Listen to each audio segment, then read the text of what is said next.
नमस्कार दोस्तों, स्पिरिचुअल पथ में आपका स्वागत है, अभिनंदन है। तप की महिमा अपरंपार। आइए आज इस विषय पर चर्चा करते हैं। चर्चा की शुरुआत ईश वंदना, गुरु वंदना से करते हैं। आप भी मानसिक रूप से इसमें शरीक हों। ओम वंदे बोधमयं नित्यं गुरुं शंकर रूपिणं यमाश्रितो हि वक्रोऽपि चन्द्रः सर्वत्र वन्दते। वसुदेवसुतं देवं कंसचाणूरमर्दनं देवकी परमानन्दं कृष्णं वन्दे जगद्गुरुम्। ॐ भूर्भुवः स्वः तत्सवितुर्वरेण्यं भर्गो देवस्य धीमहि धियो यो नः प्रचोदयात्। दोस्तों, तप की महिमा अपरंपार है। शास्त्रों में तप की बड़ी बड़ाई की गई है। तप क्या है? स्वयं को तपाना ही तप है। स्वयं को संयमित रखना ही तप है। स्वयं को नियंत्रित रखना ही तप है। स्वयं को सत पर टिकाए रखना ही तप है। स्वयं को विकारों से मुक्त कर लेना ही तप है। जब कुम्हार की भट्ठी में मिट्टी से बने बर्तन रखे जाते हैं, तब भट्ठी की अग्नि से बर्तन पककर लाल हो जाते हैं। फिर उन तपे तपाए बर्तन में दूध, दही, छाछ, तेल, रस आदि रखना संभव हो पाता है। यदि कच्चे बर्तन में रखा जाए तो वे बिखर जाएंगे। भट्ठी में पककर जब ईंटें लाल हो जाते हैं, तब उन्हीं ईंटों से गगनचुंबी इमारतें बनने लगती है। अग्नि संस्कार होने पर धातुएं शुद्ध हो जाती हैं। अग्नि में तपकर सोना चमक उठता है, वह मलरहित हो जाता है। लोहा स्टील में परिणत हो जाता है। उसी तरह तप की अग्नि से मनुष्य भी तपकर कुंदन बन जाता है। वह काम, क्रोध, मदमोह, दंभ, दुर्भाव आदि विकारों से, मलों से मुक्त हो जाता है, चमक उठता है, सुगंधित हो उठता है। वह तपकर साधारण से असाधारण हो जाता है। वह मानव से महामानव हो जाता है। वह मानव से देव मानव बन जाता है। उसके अंदर करुणा, प्रेम, संवेदना की रफ्तार वह उठती है। वह समष्टिगत हित में सोचने लगता है। तप से तपा हुआ व्यक्ति तूफानों के बीच भी, झंझावातों के बीच भी, संघर्षों के बीच भी, कठिनाइयों के बीच भी, विपरीत परिस्थितियों के बीच भी चट्टान की तरह अटल रहता है और अपने आदर्श से विचलित नहीं होता है। वह अपनी ईमानदारी और सच्चाई से विमुख नहीं होता है। वह वैसे ही विमुख नहीं होता है जैसे भगवान शिव का धनुष किसी से हिलाए नहीं हिलता। मानसकार ने लिखा है, डगई न संभोष राशन कैसे, डगई न संभोष राशन कैसे, कामी वचन शक्ति मन जैसे, कामी वचन शक्ति मन जैसे।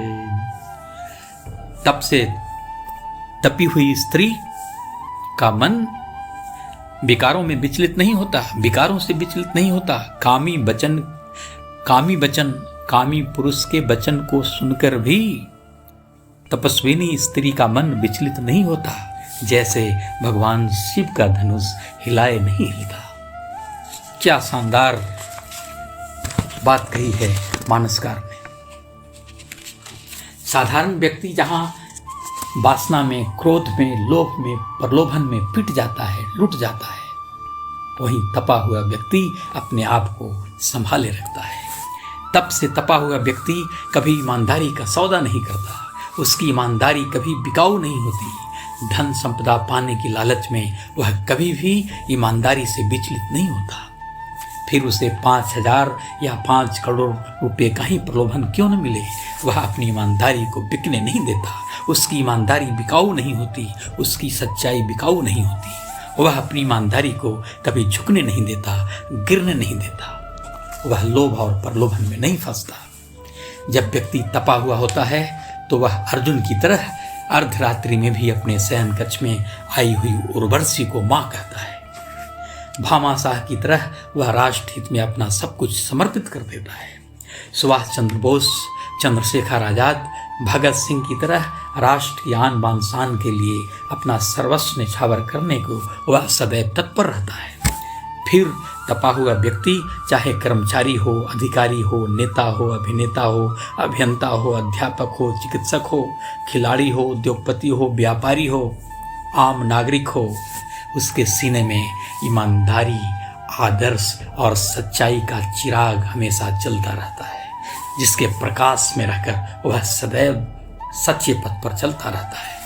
वह लोकहित और राष्ट्रहित को व्यक्तिगत हित से सदैव ऊपर रखता है।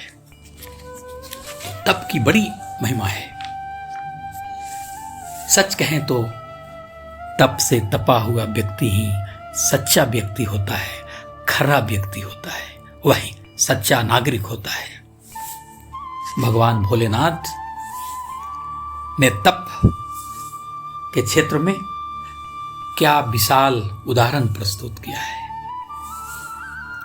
उनके तप के विषय में, उनके व्यक्तित्व के विषय में मां उमा मानस में कहती हैं, तुमरे जाने काम हम जारा, तुमरे जाने काम हम जारा, अवल विशंभुर हे समिकारा, अवल विशंभुर हे समिकारा, हमरे जान सदा शिव जोगी, अजय अनवधय कामय भोगी, अजय अनवधय कामय भोगी। योगी व्यक्ति, तपस्वी व्यक्ति भोगों के बीच रहकर भी, कामों के बीच रहकर भी वह अभोगी होता है, क्योंकि वह योगी होता है, वह तपा हुआ होता है, वह तपस्वी होता है। इसलिए भारतीय संस्कृति में तप करने की पावन परंपरा रही है। माता पिता अपने बच्चों को तप के लिए प्रेरित करते थे और स्वयं तप करते थे। देवर्षि नारद माँ उमा को बाल्यावस्था में ही तप करने को प्रेरित कर रहे हैं। उनके माता पिता से वह कह रहे हैं कि अपनी पुत्री को तप करने के लिए भेजिए, इससे इसका भला होने वाला है, इसका भला होगा। त्रिपुरारी इसकी तपस्या से इसके प्रारब्ध को भी मिटा सकते हैं। वह कहते हैं, जाओ जाओ तप करे को मारी तुम्हारी, जाओ तप करे को मारी तुम्हारी, भावी मेटी स कहीं त्रिपुरारी, भावी मेटी स कहीं त्रिपुरारी। यदि आपकी पुत्री तप करेगी तो त्रिपुरारी भोलेनाथ इसके प्रारब्ध को भी मिटा डालेंगे। दोस्तों, तप करने से हमारा प्रारब्ध भी मिट जाता है।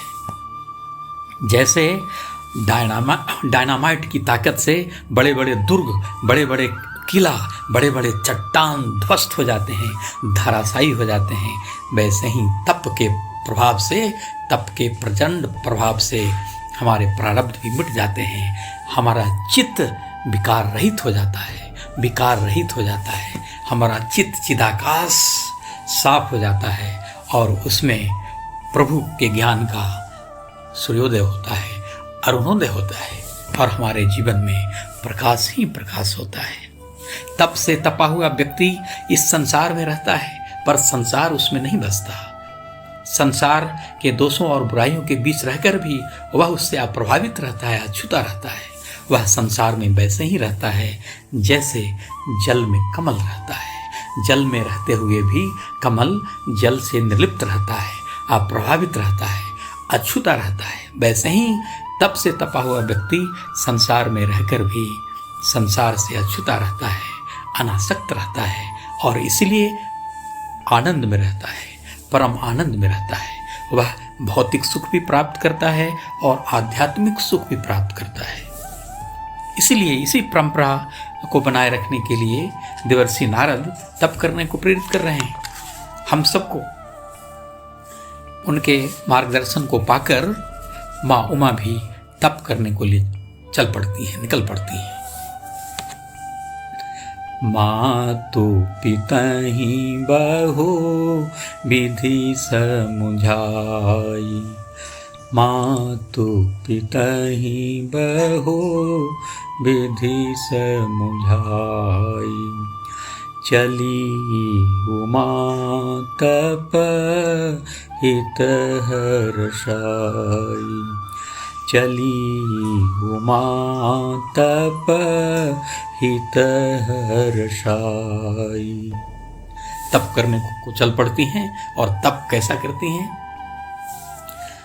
अस तप काहु न किन्ह भवानी, अस तप काहु न किन्ह भवानी, भय अनेक धीर मुनि ज्ञानी, भय अनेक धीर मुनि ज्ञानी।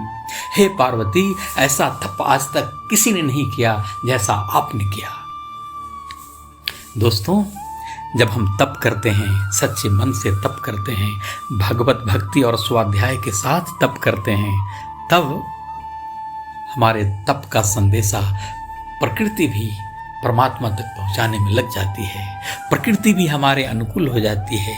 सारी विपरीत परिस्थितियां हमारे लिए अनुकूल होती जाती हैं, सहयोगी होते जाती हैं, सहायक होते जाती हैं। माता पार्वती के तप को देखकर भी देवगण अनुकूल हो रहे हैं और उनकी प्रार्थना को, फरियाद को लेकर भगवान भोलेनाथ के पास पहुंचते हैं और माँ उमा पर प्रसन्न होने के लिए उनसे निवेदन कर रहे हैं और कह रहे हैं, सब सुर विष्णु बिरंची समेता, सब सुर विष्णु बिरंची समेता, गए जहाँ सुर कृपा निकेता, गए जहाँ शिव कृपा निकेता। सभी देवगण, ब्रह्मा विष्णु सभी देवगण वहाँ गए जहाँ कृपा निकेता भगवान भोलेनाथ कृपा सिंधु बैठे हैं और उनसे प्रार्थना कर रहे हैं कि हे प्रभु, अब उमा पर आप प्रसन्न होइए, उनकी तपस्या सच्ची है। भोलेनाथ प्रसन्न होते हैं और कहते हैं, सुनी विधि विनय सा मुझी प्रभुवानी, सुनी विधि विनय सा मुझी प्रभुवानी, ऐसे होई का सुख मानी, ऐसे होई का सुख मानी। उन्होंने कहा ऐसा ही होगा जैसा आप चाहते हैं। और अंत में वैसा ही हुआ।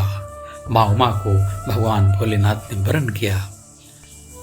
गहीं गिरीश कोश कन्या पानी, गहीं गिरीश कोश कन्या पानी, भवई समर्पी जानी भवानी।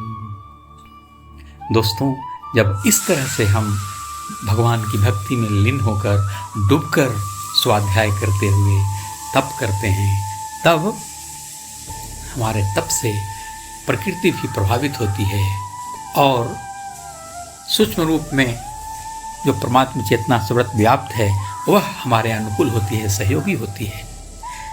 कहते हैं देवात्मा हिमालय में आज भी कई महान ऋषि, कई महान योगी तप कर रहे हैं। जब हम उनको अपना आराध्य मानकर, उनको अपना गुरु मानकर तप करते हैं तो उनका सहयोग हमको निश्चित रूप से मिलता है, क्योंकि उनकी आत्म चेतना सदैव सक्रिय रहती है और साधकों का मार्गदर्शन करती है। इसलिए गायत्री परिवार के साधक अक्सर गाया करते हैं कि हे सत्ता देव, आप हमारे संदेशा को भगवान तक पहुँचाइए, हमारे गुरुदेव तक पहुँचा दीजिए।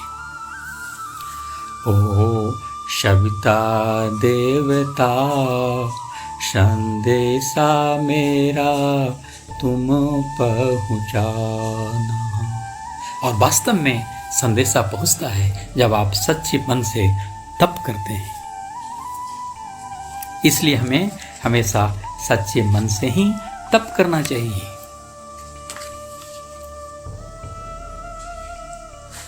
तप का ऐसा महत्व है कि मानसकार ने लिखा है कि तप के बल से ही ब्रह्मा ने सृष्टि की रचना की। भगवान विष्णु तप के प्रभाव से ही जगत का पालन करते हैं और भगवान शंभु संहार करते हैं। श्री शेष जी तप के बल से ही पृथ्वी के भार को धारण करते हैं। वह लिखते हैं कि तप सुख देने वाला है और दुख दोष का नाश करने वाला है। क्या कहते हैं? तपो सुख प्रद दुख दोष नसावा। तपो सुख प्रद दुख दोष नसावा। तपोवल रचई प्रपंच विधाता। तपोबल विष्णु सकल जग त्राता। तपोबल शंभु करहि संहारा। तपोबल शेष धरहि महिभारा। तप आधार शव सृष्टि भवानी। करहि जाई तप अस जी जानी। ये तप का प्रभाव है। तप के प्रभाव से हम भौतिक जगत में भी चहुओर सफलता के ध्वज गाड़ते हैं, झंडे गाड़ते हैं। आध्यात्मिक जगत में भी ऐसा करते हैं और परम पद की प्राप्ति करते हैं। राजा जनक के धनुष यज्ञ में जब भगवान राम शामिल होते हैं और धनुष भंग करते हैं तो वहां से राजा जनक के दरबार से संदेशा आता है महाराज दशरथ के पास। मंत्री संदेशा लेकर आते हैं। राजा दशरथ पूछते हैं कि हमारे पुत्र वहां कैसे हैं जो महर्षि विश्वामित्र के साथ वहां गए हैं। तब मंत्री ने कहा, पूछन जोगन तनय तुम्हारे। पूछन जोगन तनय तुम्हारे। पुरुष सिंह तुम पुर उजियारे। हे महाराज, आपके पुत्र के बारे में क्या कहना। वह तो पुरुषों में सिंह के समान हैं और सभी लोगों में आपके नाम को, यश को उजियारा करने वाले हैं। वो विजय हुए हैं। उन्होंने धनुष को भंग किया जिसे कोई नहीं कर सका।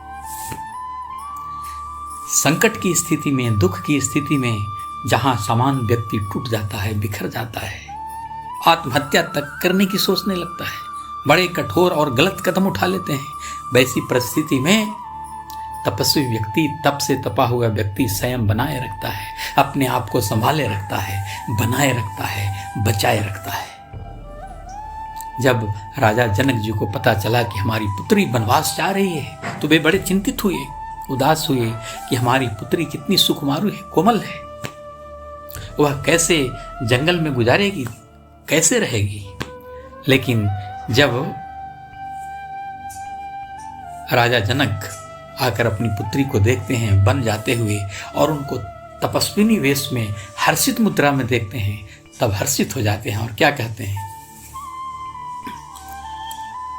पुत्री पवित्र की हे कुल दो, पुत्री पवित्र की हे कुल दो, सजस लगल सब कहु कोई, सुजस धवल जग कह सब को।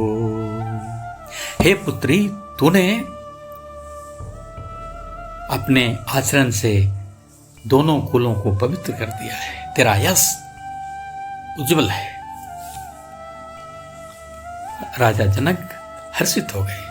तो जब हमारी संतान तप से तपती है तो वह चहुओर हमें सुखद समाचार देती है, हमेशा वह सच्चे पथ पर रहते हैं। लेकिन यहाँ समझना यह आवश्यक है कि अकेला तप पर्याप्त नहीं है। तप जब स्वाध्याय और ईश्वर प्रणिधान यानी भगवत भक्ति से जुड़ जाता है तब वह पूर्ण होता है। अकेला तप व्यक्ति में अहंकार पैदा करता है और अहंकार व्यक्ति के विनाश का कारण बनता है। तप तो असुरों ने भी किए थे, असुरों ने तो बड़े कठोर तप किए थे। रावण, कुंभकर्ण, भस्मासुर, हिरण्यकश्यप आदि ने बड़े कठोर तप किए थे। लेकिन उन लोगों ने तप दूसरों का नाश करने के लिए, विनाश करने के लिए, दूसरों की हानि पहुंचाने के लिए किया।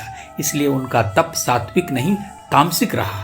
इसलिए उस तामसिक तप से न उनका भला हुआ न उनसे दूसरों का भला हुआ। इसलिए हमारा तप हमेशा सात्विक बना रहे, पवित्र बना रहे। इसलिए तप के साथ स्वाध्याय और भगवत भक्ति का क्रम भी जुड़ा रहना चाहिए। तब हमारा तप सात्विक होता है और वह हमें भौतिक सुख और आध्यात्मिक सुख प्रदान करने वाला होता है। ध्रुव और प्रहलाद ने भी ऐसी ही तपस्या की थी, इसलिए उन्हें राजपद भी प्राप्त हुआ और परम पद भी। अखिल विश्व गायत्री परिवार के संस्थापक युग ऋषि श्री राम शर्मा आचार्य जी ने महान तप किया, कठोर तप किया। 24 वर्षों तक उन्होंने कठोर तप किया। काली गौ को जौ खिलाकर, काली गौ को जौ खिलाया जाता था और गोबर से जौ निकालकर उसको धोकर आटा बनाया जाता था। उसी आटे की रोटी खाकर, एक रोटी और उस गाय के दूध से बने छाछ से वह उस रोटी को खाते थे। इस तरह से बिना नमक, बिना शक्कर, बिना मिर्च मसाले के 24 वर्षों तक उन्होंने कठोर तप किया और गायत्री के 24 लक्ष्य के 24 महापुरुष संपन्न किए। उनकी तपस्या लोक हितकारी थी, लोक मंगल के लिए था। उन्होंने अपने तपस्या की पूंजी को मानव में देवत्व और धरती पर स्वर्ग का अवतरण इस महान उद्देश्य में लगाया। उनकी तपस्या से प्रभावित होकर तभी मां जगदम्बा आदिशक्ति गायत्री ने दर्शन दिया। तो तप का ऐसा श्रेष्ठ प्रयोजन होना चाहिए। उनके तप के प्रभाव से, गुरुदेव के तप के प्रभाव से करोड़ों लोगों के जीवन में बदलाव आया। करोड़ों लोगों का जीवन रूपांतरित हुआ। वे सत्य के पथ पर चल पड़े, धर्म के पथ पर चल पड़े, सच्चाई के पथ पर चल पड़े, अमरता के पथ पर चल पड़े, आदर्शों के पथ पर चल पड़े और राष्ट्र और समाज के काम आने लगे।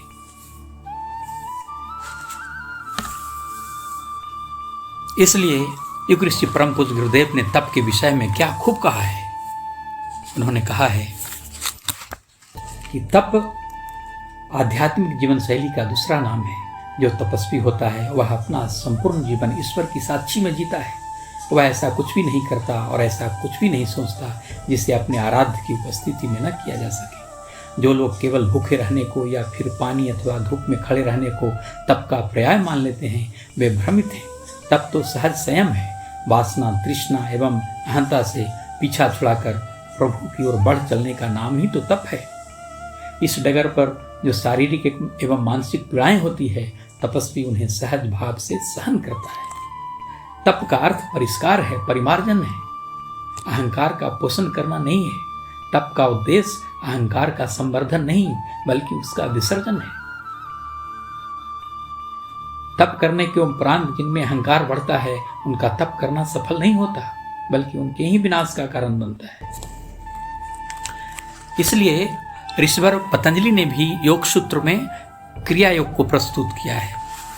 उन्होंने कहा है, तप, स्वाध्याय और ईश्वर प्रणिधान ये तीनों क्रिया योग है। क्रिया योग समाधि के लिए पहला प्रायोगिक आधार है, जो तप, स्वाध्याय व ईश्वर प्रणिधान के संयुक्त क्रम से ही घटित होता है। तप, स्वाध्याय और ईश्वर शरणागति के बिना अधूरा व अपूर्ण होता है और इनके बिना अपने शुभ फल को प्रकट नहीं करता। इसलिए स्वाध्याय व ईश्वर शरणागति के बिना किया जाने वाला तप अज्ञान, आसक्ति और अहंकार को उत्पन्न करता है, जो कि व्यक्ति के विनाश का ही कारण होता है। जबकि स्वाध्याय व ईश्वर शरणागति के साथ किया जाने वाला तप सद्ज्ञान, सद्विवेक और वैराग्य को उत्पन्न करता है, जो उसे परम तत्व से जोड़ता है। भगवान कृष्ण ने भी गीता में तप की चर्चा की है। गीता के 17वें अध्याय के 14वें, 15वें और 16वें श्लोक में शरीर, वाणी व मन के तप के विषय में उन्होंने कहा है, देवता, ब्राह्मण, गुरु और ज्ञानी जनों का पूजन, पवित्रता, सरलता, ब्रह्मचर्य और अहिंसा ये शरीर संबंधी तप कहे जाते हैं। जो उद्वेग न करने वाला, प्रिय और हितकारक एवं यथार्थ भाषण है तथा जो वेद शास्त्रों के पठन का एवं परमेश्वर के नाम जप का अभ्यास है, वही वाणी संबंधी तप कहा जाता है। मन की प्रसन्नता, शांत भाव, भगवत चिंतन करने का स्वभाव, मन का निग्रह और अंतःकरण के भावों की भली भांति पवित्रता, इस प्रकार यह मन संबंधी तप कहा जाता है। इसलिए भगवान श्री कृष्ण ने हमें सात्विक तप करने को कहा है, जिससे हम अपना भी कल्याण कर सकें और हमारे कारण दूसरों का भी कल्याण हो सके। हम जिस समाज में रहें उस समाज के लिए भी हम काम आएं, ऐसा तप करें। इसलिए आइए हम भी ऐसा ही तप करने को प्रेरित हों, जिससे हम एक आदर्श नागरिक बने, एक पूर्ण मनुष्य बने।